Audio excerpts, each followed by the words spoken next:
ऊन वारा पाऊस सहन करायचा, डगायचं नाही. स्वर्गीय संतोष भैया देशमुख यांना विनम्र अभिवादन करतो. सोमनाथजी सूर्यवंशी यांनाही विनम्र अभिवादन करतो. मी सगळेच बोलले त्यामुळं जास्तीचं बोलत नाही. माझी तब्येत पण खराब आहे, परंतु माझ्या वेदनेपेक्षा संतोष भैयाच्या कुटुंबाच्या वेदना ह्या माझ्यासाठी जास्त महत्त्वाच्या आहेत. म्हणून आपण समाजासोबत राहिलं पाहिजे. मानपान सोडून आपण लढलं पाहिजे, समाजासोबत उभं राहिलं पाहिजे. म्हणून प्रत्येक मोर्चात मला जसं जसं जमल तसं तसं चालतो आणि येतोय. संतोष भैयाच्या बद्दल आज एक माहिती आली की सगळ्या आरोपींवरती मोका लागलाय. पण जर खंडणीतल्या आरोपींवर मोका लागला नसला तर हा मोका आम्हाला मान्य नाही.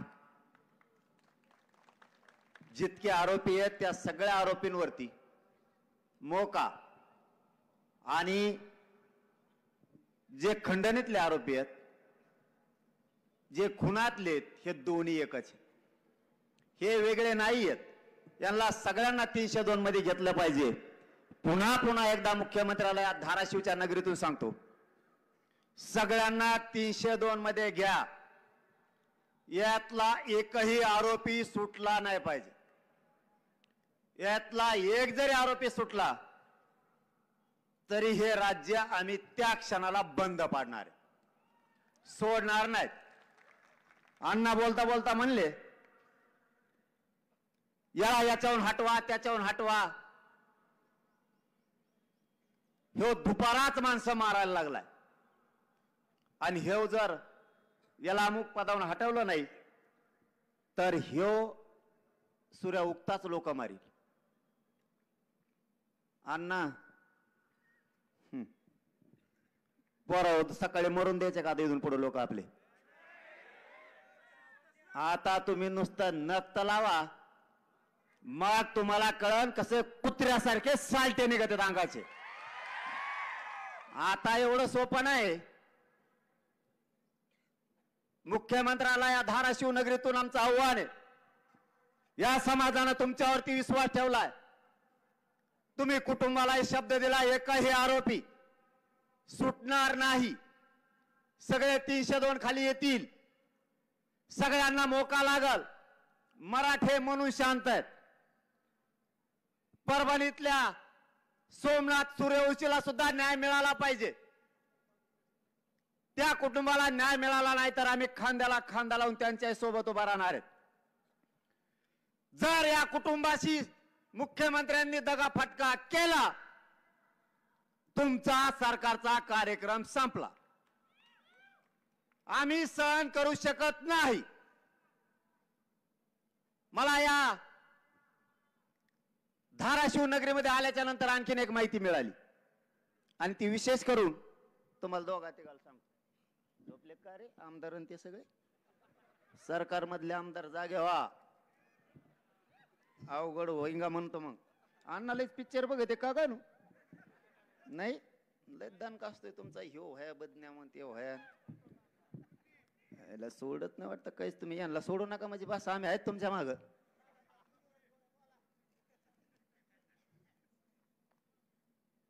ओम दादा तुम्हालाही सांगतो, कैलास पाटील दादा तुम्हालाही सांगतो आणि राणा दादा तुम्हालाही सांगतो, स्वामी साहेब तुम्हाला ही सांगतो. आणखीन कोण राहिलं का आमदार? तुम्हाला चौघाला आधी सांगतो. ते संदीप भैया हालत नाही रे. ते जात हेत काही नाही. लय ओरिजिनल पिल्लो लागलंय ते. हे काम सांगायचंय म्हणून चौघाचं नाव घेतलंय. तुम्हाला वाटलं शेज धरलं होय मी आणि नाव सांगा. शेज धरल्यावर मग इथंच राहत व्हायची मला. एका थोडे बसले का काय का ते जाणण्यासारखं पाहिजे. फक्त कुटुंब व्यासपीठावर, बाकी सगळे खाली. ज्याला बोलायचं त्याने वर यायचं, बोलायचं आणि पुन्हा खाली जायचं. ते एकदम सोपं. जालन्याला काल होतं ना, काय वर तरी कुठं बसून न्याय देता आला पाहिजे.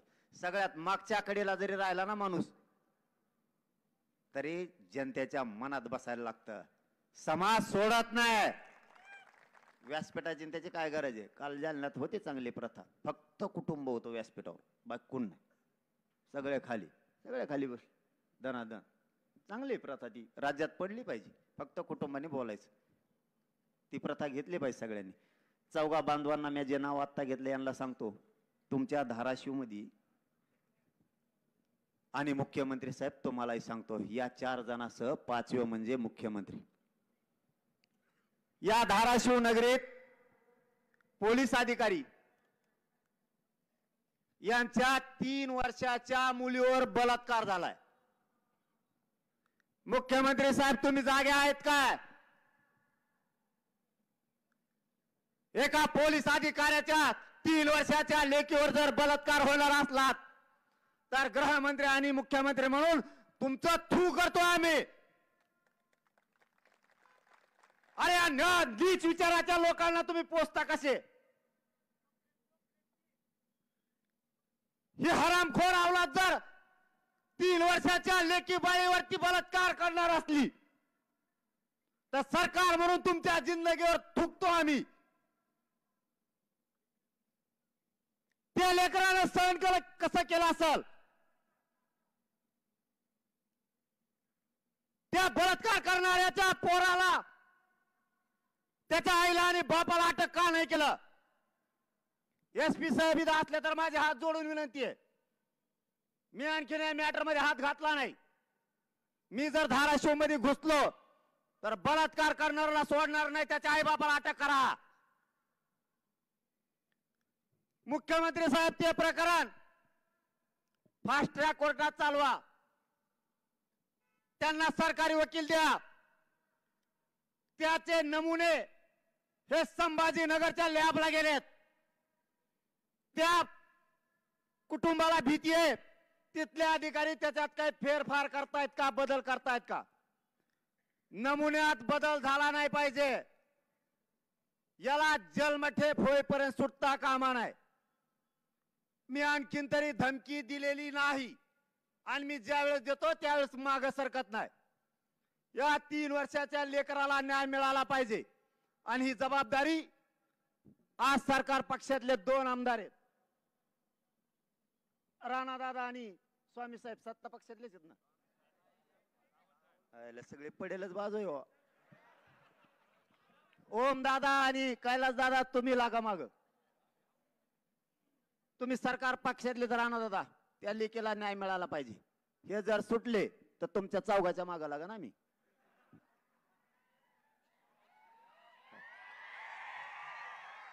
मला माझ्या 3 वर्षाच्या लेकीला न्याय पाहिजे. काय मागत नाही तुम्हाला मी दुसरं. तुमच्यावर ज्या ज्या वेळी येईल पोरावर जो समाजाच्या बाजूने बोलन, तुम्हाला आजच माझ्याकडून विनंती आहे, जो माणूस समाजाच्या बाजूने बोलन त्याच्या पाठीशी खंबीर उभा राहायचं. राहणार ना? तुम्ही भिडायचं. त्या लेकीला न्याय मिळाला पाहिजे. मला इथं आल्यावर आणखीन एक मॅटर कळालं.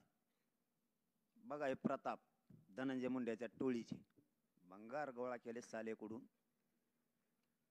कुठे गेलं रे ते? फोटो आहे का? बघा फोटो बघितल्यावर तुमच्या 100% तुम्हाला दुखणंच येणार. ह्यो फोटो आहे बघा, दिसतोय का? दिसणारच नाही, सडलाय फोटो. बॉडी सडली, ही बॉडी पूर्ण सडली, किडे लागले तिला, किडे. बघा माणुसकीची हत्या कशी केली जाते.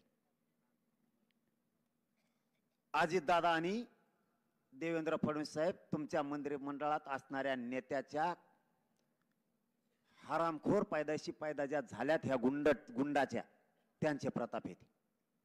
काय वाटलं असं या बापाला? मी असलं कधी दाखवित नाही. मला त्या 3 वर्षाच्या लेकीच ऐकलं आणि हे बघितलं, याचा खून झालाय आणि आरोपी अटक नाही. सडली ही बॉडी, पूर्ण सडली. नाव काय रे त्याच्यावर? कृष्णा खोरे कोरे. तुमच्या धाराशिवच हे मॅटर. हे पद बघा ही बॉडी. गृहमंत्री आहेत का झोपले? हे बघा प्रताप, तुमच्या पक्षातल्या संविधानाच्या पदावर बसलेल्या माणसांच्या कार्यकर्त्याचे प्रताप. हे जरा व्यासपीठावरच्या नेत्याला दाखवा.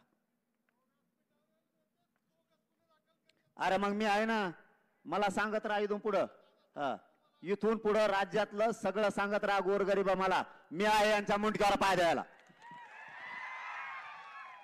आणखीन एक हे तेवढंच दाखवतो. तुम्ही आंतरवालीला सगळं गाबाळ आणून द्या. 25 तारखेच्या नंतर कार्यक्रमच लावतो मी यांचा सगळ्याचा. आता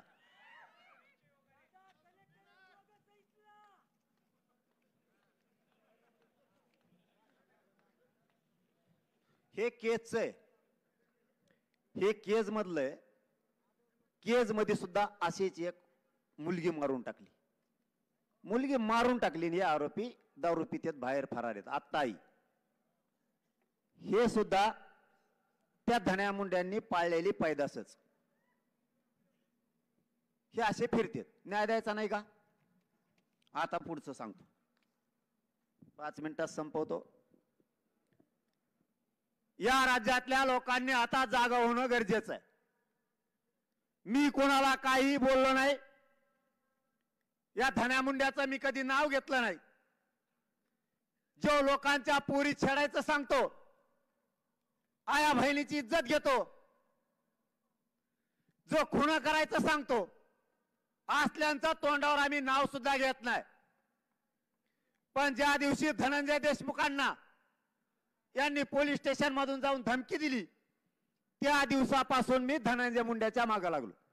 आणि एकदा मी मागे लागलो तर पाणी पाजल्याशिवाय सोडित नाही. आपला रूलच तसा आहे. मी 25 तारखेपर्यंत आता शांत आहे. मी 25 तारखेपर्यंत काही बोलणार नाही.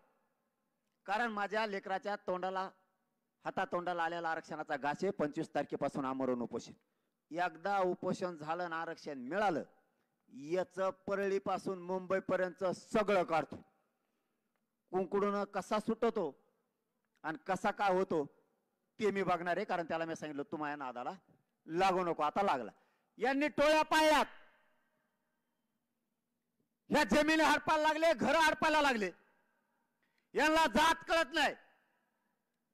त्या पिठी नायगोला धनगराचं पोरग तळ्यात मारून टाकलं. बंगाली पिंपळ्या सुद्धा महारनोरचं पोरगा मारून टाकला. यांनी फक्त लोक मारायचं ठरवलं. यांना जातीशी घेणं देणं नाही. कोणत्या ओबीसीची भूक लागली तुम्हाला? ओबीसी ओबीसी करून तुम्ही किती दिवस लोकांचे मुर्दे पाडणार आहेत? मी या मराठ्यांना जाहीरपणाने सांगतो, शांत राहा. पण आता यापुढे धड बना. कोणावरती हल्ला करायची गरज नाही. पण प्रत्युत्तर दिल्याशिवाय आता शांत बसायचं नाही. कुटुंब जगवावं लागणार आहे. स्वतःच्या कुटुंबाचं तुम्हाला रक्षण करावं लागणार आहे. तुमच्या गल्लीचं रक्षण तुम्हाला करावं लागणार आहे. तुमच्या गावचं रक्षण तुम्हाला करावं लागणार आहे. तुमचा समाज तुम्हाला जिवंत ठेवावं लागणार आहे. गाफील राहू नका. एकमेकाला साथ द्यायचं शिका. कुठलंही संकट आलं त्याला यापुढे सामोरं जायचंय. आपण अगोदर वाट जायचं नाही. पण जर यापुढे वाटा गेले, उत्तर जशाला तसाच द्यायचं, माग हटायचं नाही. मुर्दे पडतील, आपल्या लेकीबाई संपतील. किती दिवस आपण मुक्यावर बसणार आहेत? यांना जर थांबायचं नसाल तर आपला नाविलाज आहे. हे फक्त मुठभर आहेत. यांचे माजन मस्ती उतरायला वेळ लागणार नाही. फक्त आमचा संयम आणखीन आम्ही सोडलेला नाही. संतोष भैयाला जर न्याय मिळाला नाही आणि इथून पुढे जर असले काही प्रकार झाले तर पुढच्या काळात सावध राहा. आणि देशमुख कुटुंबालाही सांगतो, त्या वैभवीताईला सांगतो आणि त्यांच्या धनंजय देशमुखांनाही सांगतो, तुमचं दुःख जाणार नाहीये याची जाण आम्हाला आहे. तुम्हाला कोणी किती दुःख विसरा म्हणलं, तुम्ही या संकटातून बाहेर नाही पडू शकत. पण संतोष भाईला न्याय देण्यासाठी तुम्हाला आता धीर धरावा लागणार आहे आणि धट व्हावंच लागणार आहे. तुमच्याकडे बघून हा समाज लढतोय, तुम्हाला संकटाचा सामना करावा लागणार आहे. आणि मराठ्यांना सांगतो, परिस्थिती ही मराठ्यांना कायमच विरोध करत आली, आपल्याला हटून चालणार नाहीये. सगळ्या मराठ्यांनी एकजीव राहा. माग जर हटलो तर आपल्या लेकरा बाळाच्या आणि समाजाचे तुकडे पडण्याची शक्यता आहे. माझा विचार मी नाही करत, मी कोणाच्या धमक्याला आणि फिमक्याला उडून लावतो. मी नाही मोजत त्यांना आणि कधी मोजणारही नाही. मी मरायला भेट नाही, तुम्हाला मरा म्हणून सांगत नाही, पण लढायचं शिका. काळ धावून आलाय, या काळाला संपवायचा असाल तर तुम्हाला बेफिकर राहून चालणार नाही. यांना नीट करायचे सगळ्या वस्तू मराठ्यांकडे आहेत, फक्त आपण आणखी त्या हातात घेतल्या नाहीत.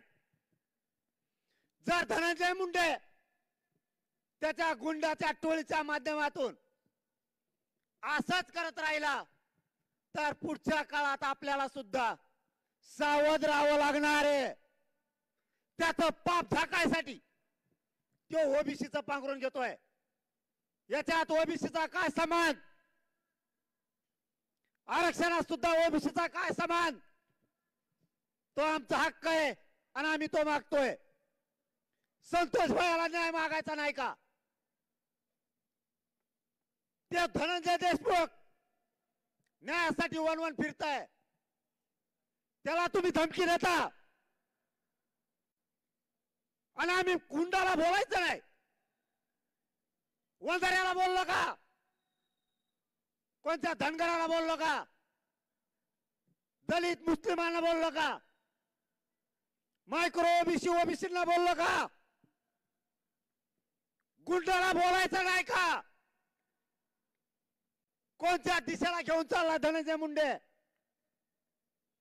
आंदोलन करायचं सांगतो, प्रतिमोर्चे काढायचं सांगतो.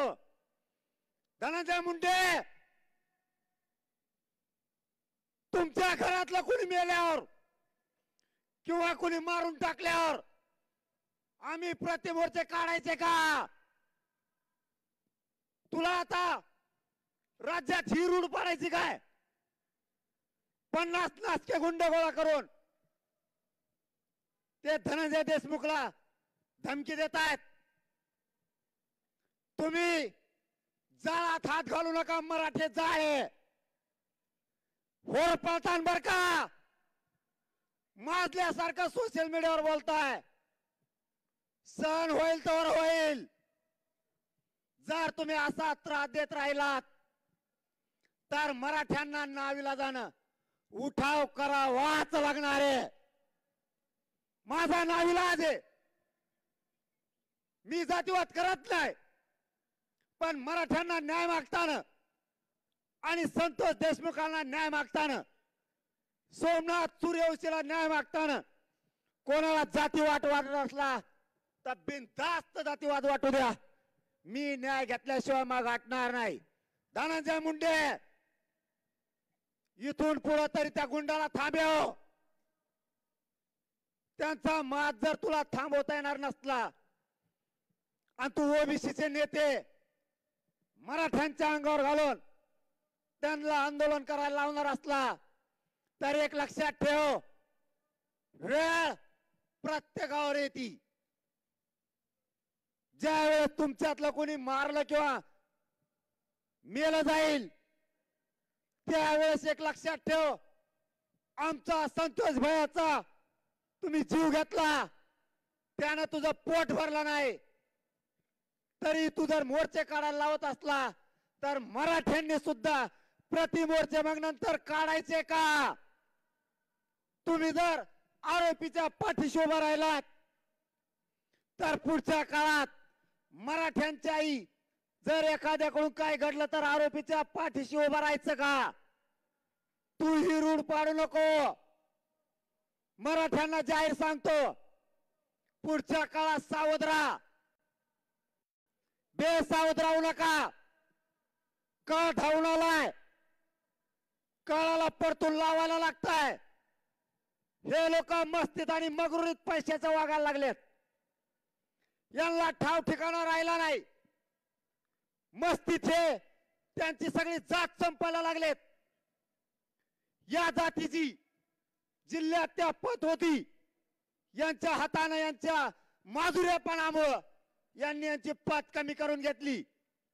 आपला नाविलाज आहे. असाच जर काळ राहिला तर या काळाशी संघर्ष करून आपल्याला परतावं लागणार आहे. या काळाला मी तर भेट नाही.